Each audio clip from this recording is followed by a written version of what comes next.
My name is Natalie Mercer.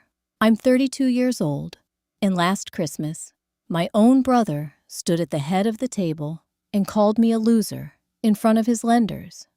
I remember the way the candles flickered against the glassware, the way everyone went quiet, waiting to see if I would laugh it off. I didn't. I just sat there knowing something he had conveniently forgotten. I was the one paying his children's private school tuition and covering the lease on his wife's Lexus. For 3 years, I had kept his image polished and his accounts afloat. That night, I realized I wasn't family to him. I was leverage, so I stopped being silent. What happens when the person funding the illusion decides to step out of the picture? And how far does pride fall when the bills finally come due? I didn't raise my voice. I didn't make a scene. I simply let the systems do what they were designed to do. And what followed changed everything. On Monday, December 25th, in the middle of Christmas dinner, my brother raised his wine glass, smiled at a table full of strangers, and called me a loser. He said it lightly, like a joke, like something clever meant to entertain the investors seated beside him. But the word landed hard. We were in Grant's house in North Scottsdale, the one with the desert landscaping and the oversized glass doors that folded open to the patio. The dining table had been extended with 2 extra leaves to fit 14 guests. Most of them were not family. They were developers, a private lender from Phoenix, and a couple from Paradise Valley who owned half a block of retail property near Kierland Commons. Christmas, apparently, had become a networking opportunity. My name is Natalie Mercer. I'm 34 years old, a certified public accountant, specializing in forensic accounting. I live 10 minutes away in a modest condo I bought after the housing market stabilized. I drive a paid-off sedan. I file my taxes early. I don't owe anyone anything. Grant, my older brother by 5 years, builds luxury homes and sells the idea of success for a living. He tapped his glass and said something about risk takers versus number crunchers. He joked that some people are born to build empires and others are born to reconcile spreadsheets. Then he looked directly at me. Natalie plays it safe, he said. She's comfortable. Nothing wrong with that. But in this family, we don't all aim that low. A few people laughed. Polite laughter, the kind that waits for social cues. Then he added, we can't all be winners. Some of us are just practical. He didn't need to repeat the word. The table understood. I felt heat rise in my chest. Not because I envied him, not because I doubted myself, but because of the performance of it. The way he framed me as the struggling sibling while seated at a table paid for, in part, by my quiet decisions. Across the driveway, visible through the window, sat Brooke's silver Lexus SUV, polished and staged for impression. Brooke, my sister-in-law, an interior designer who curated more than just living rooms, sat beside Grant, smiling tightly, her hand resting on his sleeve, as if to steady him. At the far end of the table were Emma and Luke, my niece and nephew. Emma is 10. Luke is 8. They both attend Brookstone Preparatory Academy, one of the most respected private schools in Maricopa County. Their tuition is substantial. 3 years ago, when one of Grant's projects stalled and a lender pulled out, he showed up at my door in Phoenix asking for help. Not for himself, he said. For the kids. For stability. I agreed to cover the tuition directly. Later, when cash flow tightened again, I agreed to handle Brooke's lease payments directly through my bank. It was supposed to be temporary. Grant never mentioned that at the table. He never mentioned that the safe sister was the one making sure his children didn't have to change schools mid-year. I smiled. I even lifted my glass when everyone else did.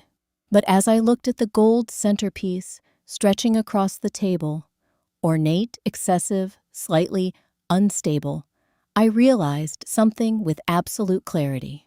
Grant had just forgotten who was actually paying for Christmas. The next morning, my phone would ring at 10 o'clock, and that call would change everything. Tuesday, December 26th, was a federal holiday observed for Christmas. Banks were closed. Offices were closed. Most people were still off work. At 10 o'clock that morning, my phone rang anyway. The caller ID read Brookstone Preparatory Academy. For a moment, I thought something had happened to Emma or Luke. My chest tightened before I even answered. Instead, it was the finance office. A calm professional voice informed me that the scheduled tuition transfer for the upcoming spring semester had been returned due to an authorization discrepancy. They were calling because my bank account was listed as the primary payment source. On file, I stood in my kitchen barefoot on cold tile, staring at the desert light creeping across my counter. Returned. Authorization discrepancy.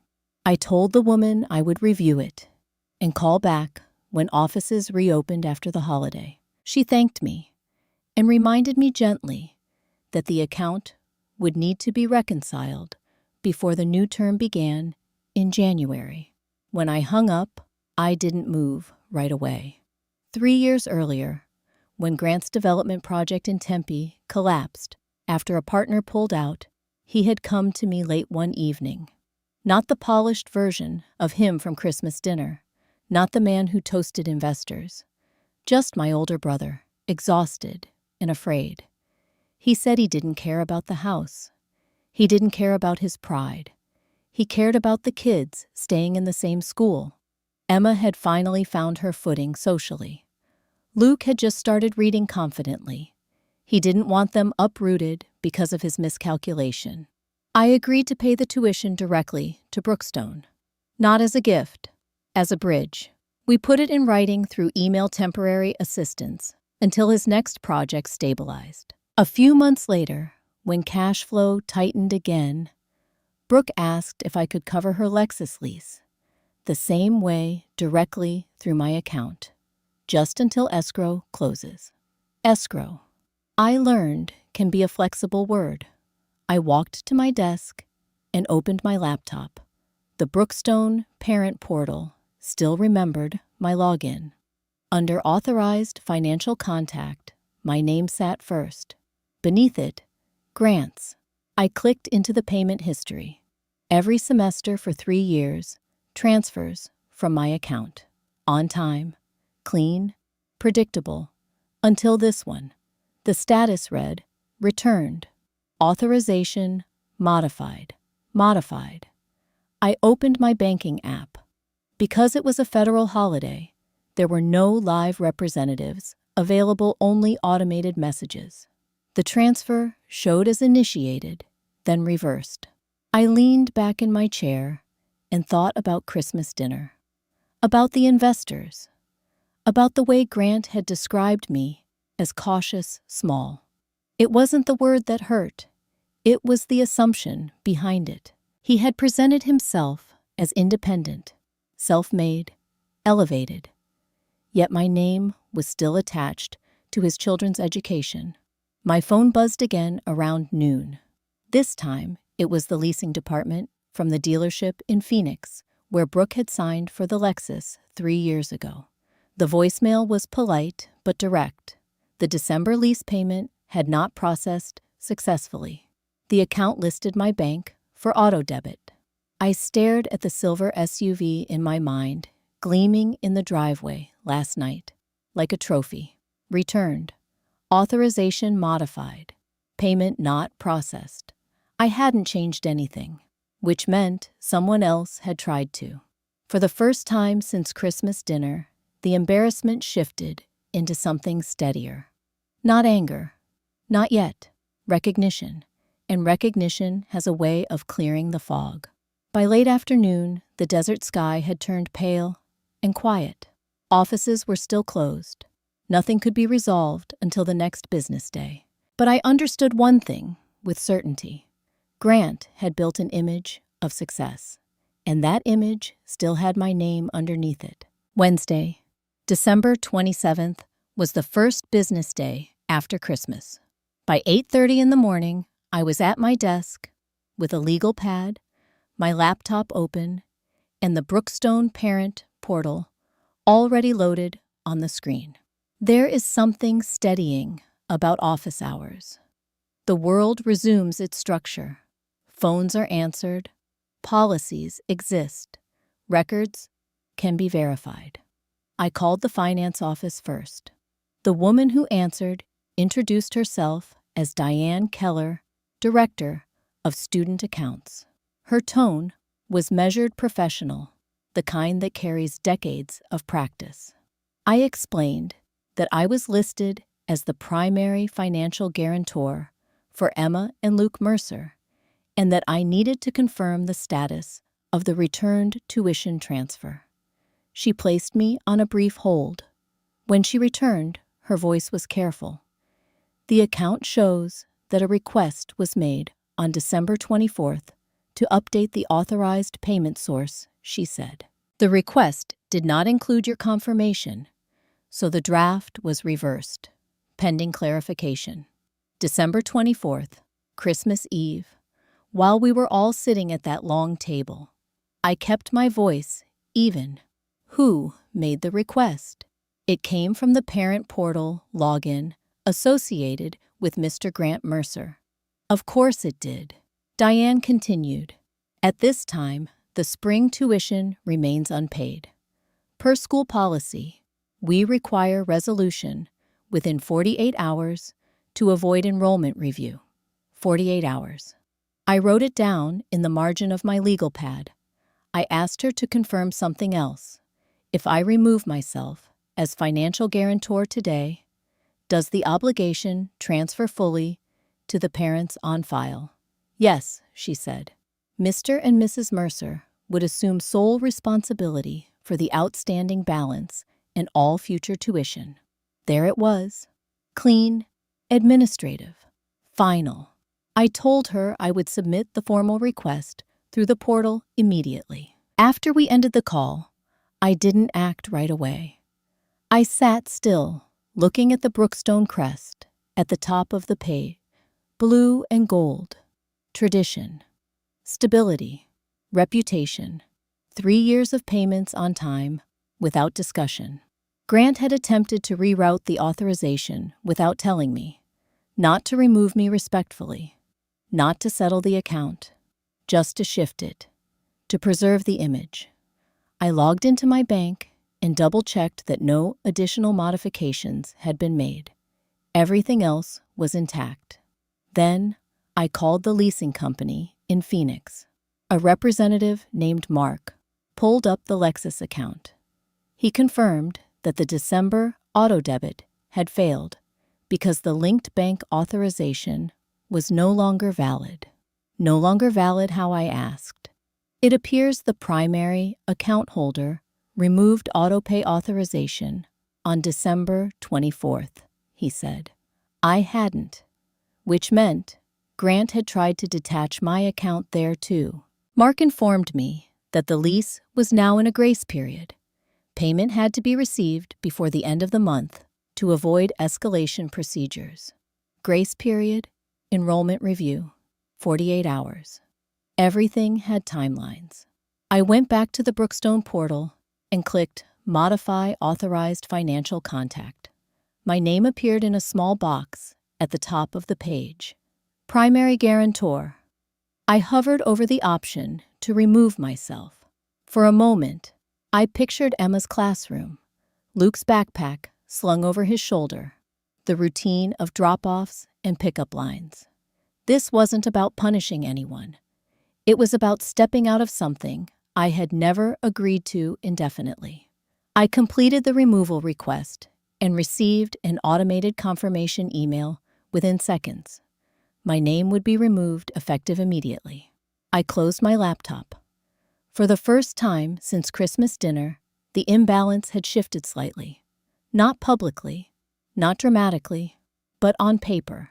And paper, I knew better than most, has consequences. Grant called at 4:42 on Wednesday afternoon. I let it ring once before answering. Not to make a point, just to steady my breathing. His voice came through tight and fast, like he was walking while talking. "Natalie, what did you do?" There was no greeting. I sat at my dining table, the legal pad from that morning still open, the words 48 hours circled twice in blue ink. I confirmed the tuition status, I said. "They just called me," he continued, ignoring my tone. "They said the payment bounced. They said you removed yourself as guarantor. There's a deadline at 5. What is going on? 5 p.m. Diane had mentioned enrollment review procedures. The policy was standard, administrative, impersonal. "I didn't remove myself without notice," I said carefully. "The system shows a modification attempt on Christmas Eve from your login." Silence, then sharper. "That's not the point." "Of course it wasn't. The point," he said, lowering his voice, "is that this can't happen right now. Right now." I pictured the long dining table from 2 nights earlier, the gold centerpiece, the investors from Paradise Valley, the lender from Phoenix. "What happens at 5? I asked. "They flag the account," he said. "It triggers review. You know how these schools are. It's humiliating. Humiliating." I felt something in my chest shift at the word. "So, fix it," I said. "I can't just move that kind of money in an hour," he snapped. Then softer, recalibrating. "Natalie, listen. We have people coming back on New Year's Eve. The Henderson deal isn't finalized yet. Cash is tied up. This was supposed to be temporary. Temporary. 3 years is a long version of temporary." "I didn't know you were trying to change the authorization," I said. "You could have called. We were trying to streamline things," he replied quickly. "It's complicated." Brooke thought. His sentence trailed off. Across town, in that house, with the glass doors and the polished floors, Brooke was likely watching the clock as well. The Lexus was still in the driveway. The lease grace period was ticking toward the end of the month. "I'm not trying to cause a scene," I said. "I'm stepping out of something that was never meant to be permanent. You're overreacting because of a joke," he said.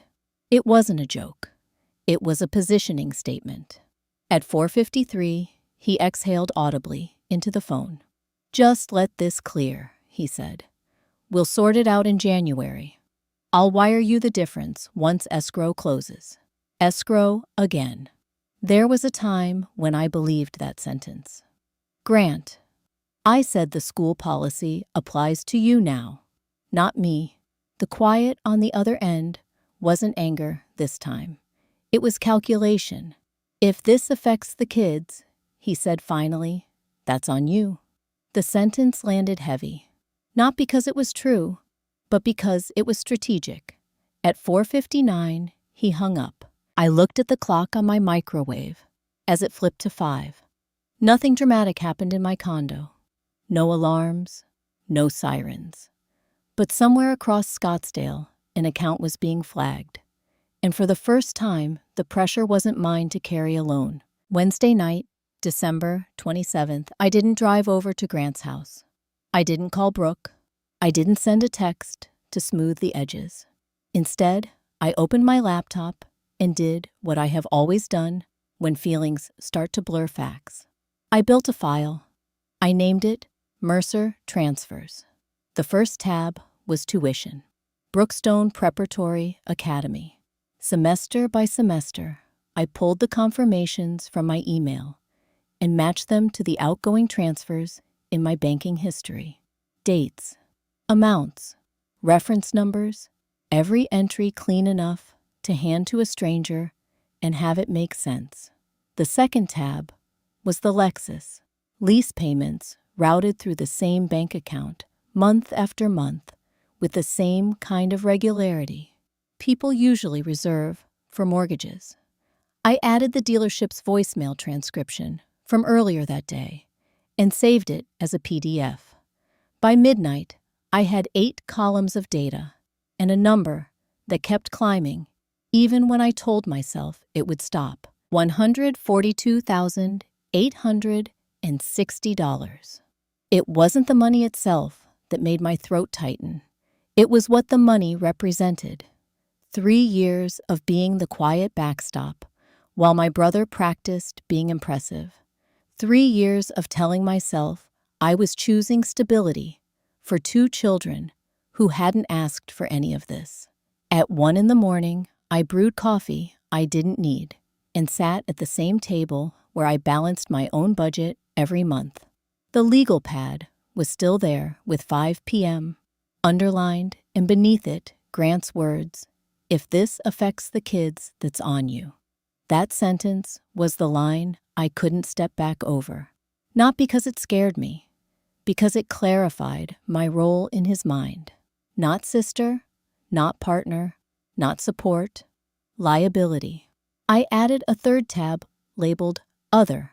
That's where the small things lived. The summer camp deposit I covered when he said a check was in the mail. The orthodontist payment Brooke asked me to float for 2 weeks. The HOA late fee on their property in North Scottsdale that I paid to avoid a lien because I knew a lien would make Grant look bad to lenders. I stared at that last entry for a long time. A lien. I knew the word from my work, but I had never attached it to my family. I had spent my entire adult life avoiding anything that felt like a formal conflict. I believed, the way a lot of people do, that family disagreements should stay inside the family. But inside the family was where Grant had learned he could say anything and still expect me to clean up the mess. Around 9, on Thursday morning, December 28th, the second business day after Christmas, I took a walk outside. The air was crisp, the sky pale, the neighborhood quiet, with post-holiday emptiness. When I came back in, I called an attorney's office in Mesa that a colleague had recommended. Daniel Ruiz returned my call that afternoon. His voice was calm, precise. He asked questions the way professionals do when they're trying to keep emotions from contaminating decisions. "Do you have documentation?" he asked. "Yes," I said. "Bank statements, emails, payment confirmations, voicemails. And was there an expectation of repayment?" "There was," I said. "More than once." He explained what a formal demand letter could do. Not create drama, create structure.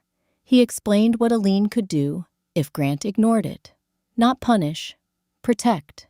When I hung up, I didn't feel triumphant. I felt steady, as if I had finally placed my hand on something solid after years of standing on sand. That night, I printed the spreadsheet and slid it into a folder with the Lexus lease and the Brookstone confirmations. I set the folder beside the gold-wrapped holiday centerpiece Grant had insisted I take home as a souvenir. It sat on my counter, gleaming softly under the kitchen light, still slightly unstable. And I realized the truth I had been avoiding.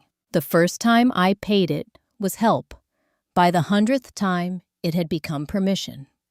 I opened my calendar and typed in a reminder for certified delivery. December 29th. I didn't know what Grant would do when paper replaced silence, but I knew what I was going to do next. Friday, December 29th. The certified envelope left my hands at 9:12 in the morning. I stood at the post office counter in Scottsdale Ranch while the clerk stamped it with methodical indifference. Certified mail. Signature required. Addressed to Grant Mercer, Development Group, North Scottsdale. There was no drama in the transaction. Just paper sliding across a counter. But paper changes things. When I stepped back into the parking lot, my phone buzzed almost immediately. Not from Grant, from another parent at Brookstone. Her name was Linda Harrow. I knew her from school fundraisers and the annual gala polite conversations about math tutors and summer camps. We had never been close, but in private school circles, proximity becomes familiarity. Her message was brief. "Hi, Natalie. I heard Emma might not be returning in January. Is everything okay?" I sat in my car and read it twice. I hadn't told anyone. I hadn't posted anything. I had removed my name quietly, administratively. The school had sent its notice to the parents on file, which meant the rumor had started inside Grant's house or inside Brookstone's system. Either way, the image had begun to shift. I replied carefully. "I'm no longer the financial contact. You'd need to speak with Grant and Brooke. Neutral, factual." By noon, Grant called. His voice this time was controlled. Too controlled. "What did you say to people?" he asked. I didn't say anything. "Linda just called Brooke," he continued. "She said you told her we couldn't pay tuition." "I told her to speak to you," I said. "That's accurate." He exhaled sharply. "You're making this worse." The sentence was familiar. It's what people say when consequences feel personal. I didn't create the situation, I replied. I documented it. He shifted tone again. "You filed something, didn't you?" "Not yet," I said, which was true in the strictest sense. The demand letter was in transit. There was a pause, long enough for me to hear him recalculating. "You're trying to humiliate us," he said finally. The word again. Humiliate. As if exposure were the same as harm. "Grant," I said evenly, "you stood at your table on Christmas Day and described me as small. I didn't correct you. I didn't contradict you. I let the image stand. That was business," he snapped.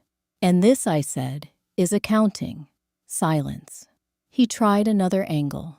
"The Lexus situation will resolve," he said quickly. "We're moving funds. The dealership is being dramatic. It's just end-of-year timing. End-of-year timing." The leasing office had used different words. Grace period, escalation procedures. "Then there's nothing to worry about," I said. He didn't answer that. Later that afternoon, Mark from the leasing company left another voicemail. "Payment still outstanding. Account remains in grace period. Failure to remit before month's end may result in repossession authorization review." May result. The phrase hung in the air like a weather forecast.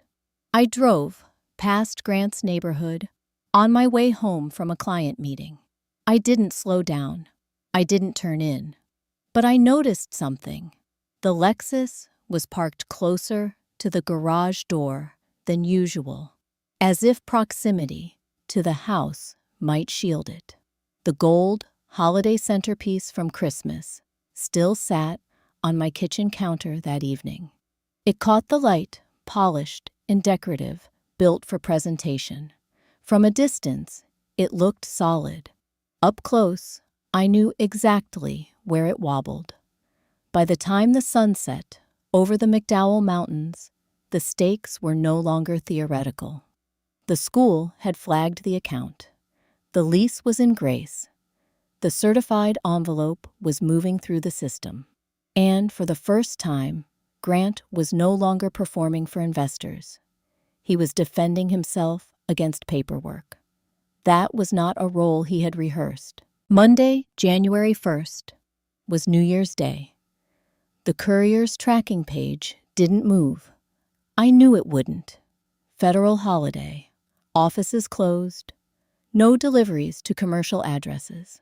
Still, I refreshed the screen twice before setting my phone down. The certified demand letter to Grant was somewhere in transit, sealed with every receipt and transfer confirmation I had printed. But paper only matters when someone signs for it. On Tuesday morning, January 2nd, the first business day of the year, the status changed at 9:18 a.m. Delivered, signed. The signature was a scribble I recognized immediately. Grant's assistant, Melissa Carter. I had met her once at his office, a compact suite near Scottsdale Quarter with frosted glass doors and framed architectural renderings lining the hallway. That meant the letter was inside the building, inside his version of success. My phone rang at 10:45. Not Grant. Brooke. Her voice was no longer tight and curated. It was sharp. "What did you send to the office?" she demanded. "A formal demand for repayment," I said. "You blindsided us," she said. "You could have handled this privately." "I tried to," I replied. "For 3 years. You're threatening a lien," she pressed. "On our house, if repayment isn't addressed," I said carefully. "My attorney advised me to secure the debt." The word secure seemed to land harder than lien.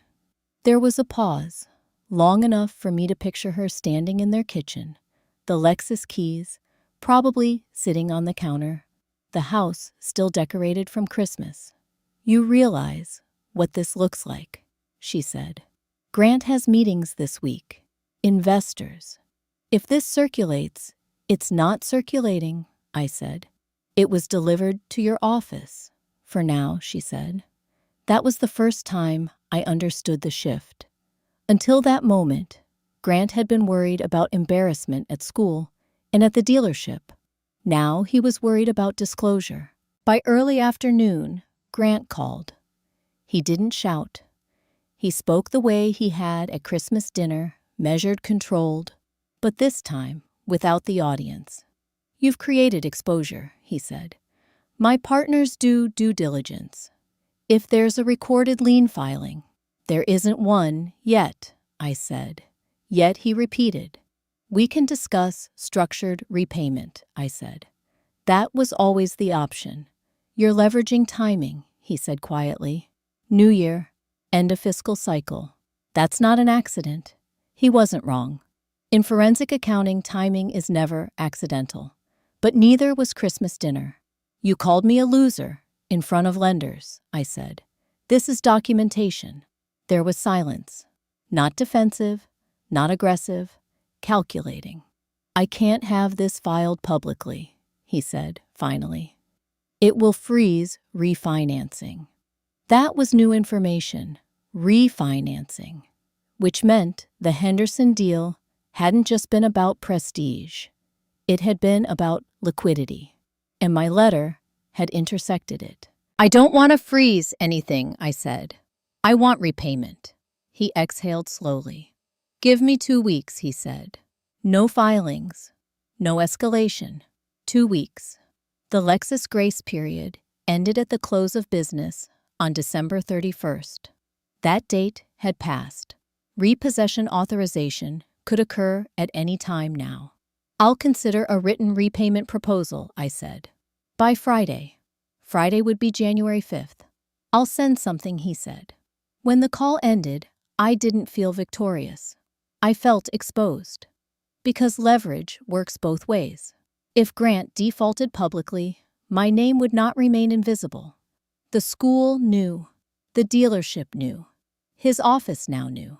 And if he chose to counterattack socially, legally, reputationally, there would be consequences. For me as well. That afternoon, Mark from the leasing company left a brief message. "The account is under final review," he said. "If payment is not received immediately, the vehicle may be assigned for recovery." May be assigned. The gold centerpiece still sat on my counter, but now the room felt smaller around it. For the first time, I understood the real risk. This was no longer a quiet correction. It was a public correction, and public corrections rarely stay contained. Thursday, January 4th, I realized my mistake wasn't the demand letter. My mistake was thinking documentation alone could control the story. Grant had lived on perception for years. He knew how to shape a room. He knew how to hand someone a version of events that sounded reasonable enough to repeat. I had been assuming facts would speak for themselves. Facts don't speak. People do. That morning, I requested call records from my cell provider. Not because I needed them for court. I needed them for clarity, dates, times, patterns. Something neutral that could not be argued into something else. By 10 a.m., I had a downloadable log covering the past 30 days. It told a quiet truth.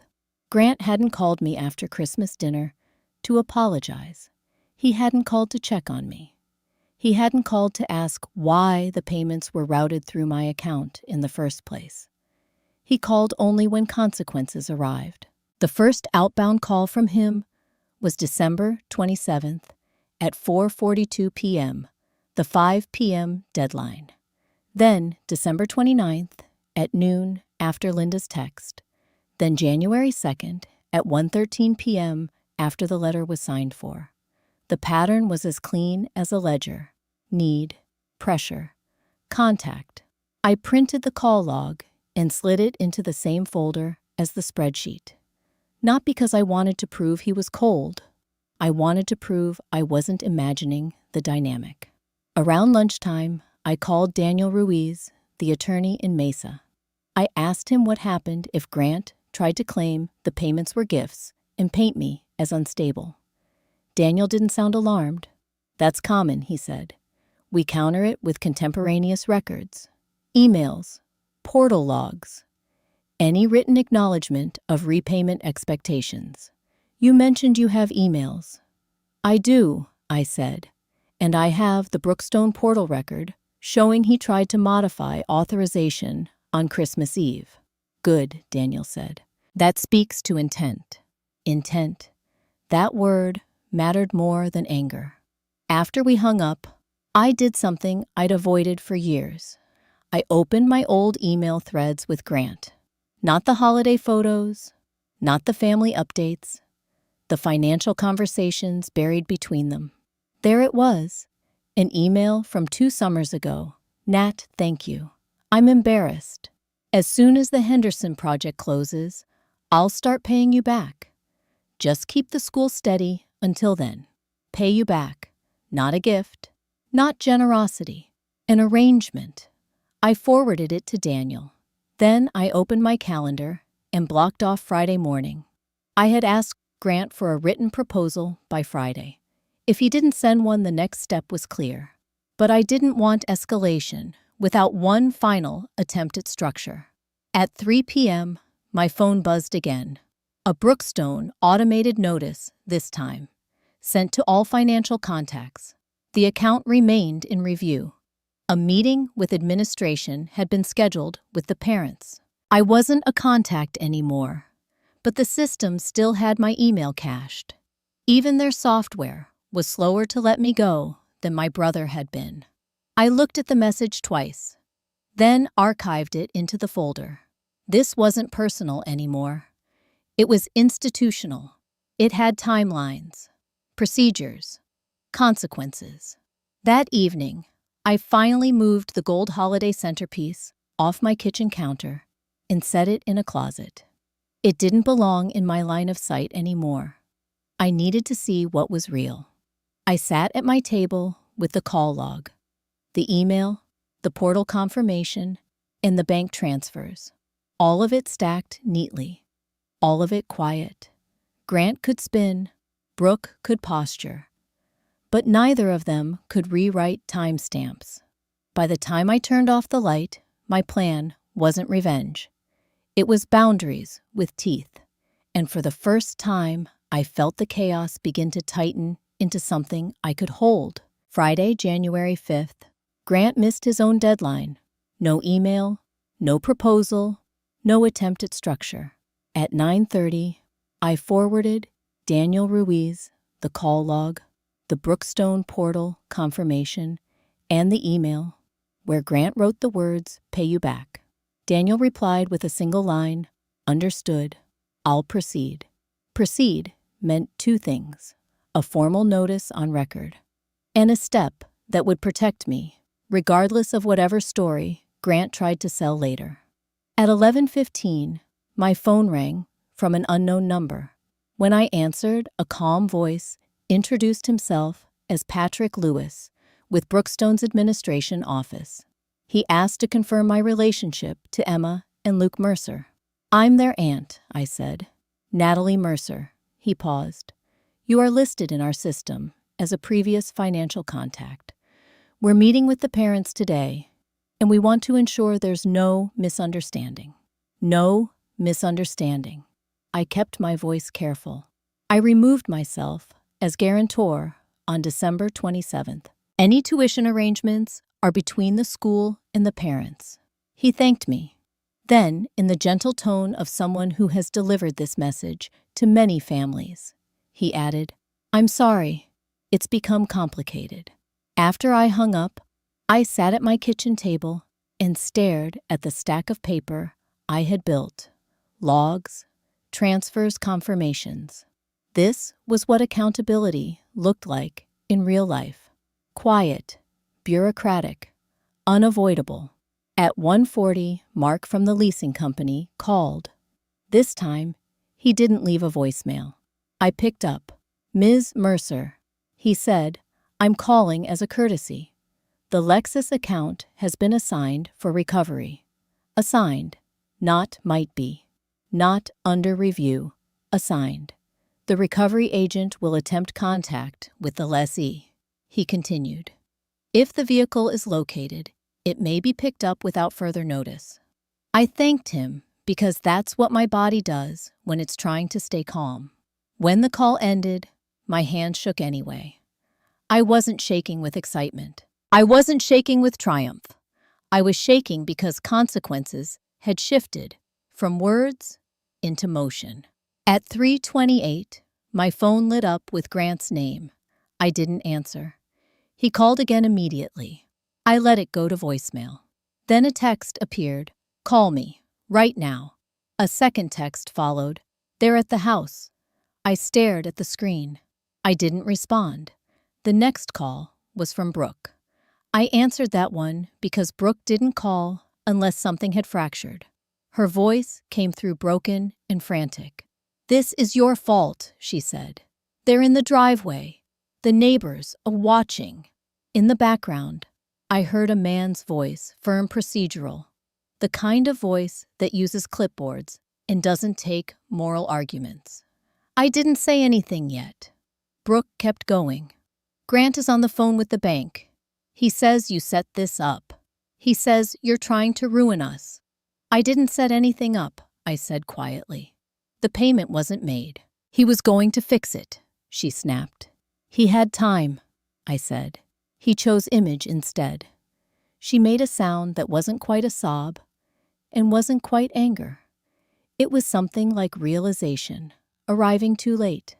Then the line went muffled, and I heard Brooke speaking to someone else, pleading fast. A minute later, she came back. "They said, if we hand over the keys now, it's easier." Keys. That word carried an entire lifestyle inside it. I felt my throat tighten, but I didn't soften. "This is between you and the lease company," I said. "I'm not the account." "You're his sister," she said, voice small now. And that was the point. I was his sister, not his bank, not his guarantor, not his cover story. When we hung up, I listened to the silence in my condo. The air conditioning clicked on. A car passed outside. Ordinary sounds. Somewhere across Scottsdale, a tow operator was doing a job that had been authorized by paperwork. And somewhere in Grant's house, the performance had finally run into a system that did not care who he was at Christmas dinner. By the end of that day, Daniel emailed me a copy of the filed notice. Not a victory, a line in the sand, a record that would outlast any argument. And I understood something that made my stomach drop.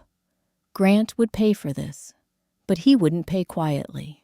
Monday, January 8th, The proposal arrived, not by email, by hand. Grant showed up at my condo just after 6 in the evening, wearing a navy coat I had seen him wear to investor meetings. He looked smaller, without the Lexus, in the driveway behind him, without the glass office and the polished renderings. I didn't invite him in right away. He held out a folder. "It's a structured repayment plan," he said, "reviewed by my attorney." There was no performance in his voice, no audience, no edge, just fatigue. I stepped aside and let him in. We sat at my dining table, the same table where I had built the spreadsheet. The proposal was clean.